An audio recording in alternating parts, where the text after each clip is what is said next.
President Marcos. Ano sir parang naghihirap yung mga tao. Tapos dumami yung mga magnanakaw, tapos yung mga adik.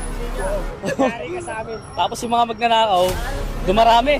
Di tulad nung dati, si Digong pa talaga. Oo, safe na safe talaga eh. Kaya idol ko talaga si Duterte. Oo. Kayo bilang angkas driver, Oo. minsan pa sa gabi natatakot yung bumiyahe. Oo sir, kasi maraming nanakawan ng motor. Tapos maraming na-hold up ba? Oo. Oo. Pero yung sa time ni Duterte, Sa time dito tayo, wala naman. Talagang takot lahat yung mga pasaway. Pasaway na adik. Kaya yung mga... Ngayon, parang ewan ko ba kay kay BBM. ano panawagan mo sa kanya? Nakikinig siya ngayon. Sir, sana yung mga sir, gawin mo yung mga tungkulin mo. Pinangako mo nung kampanya mo pa. Parang di natutupad eh. Sa bigas nga, di natupad eh.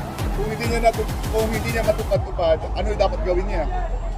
Dapat gawin niya na lang na Kung hindi niya matupad talaga, anong panawagan mo sa kanya? Bumaba na lang ba siya? Mag-resign? Ano ba? sana ibalik na lang si Duterte na lang talaga. So, sino pinoto mo sa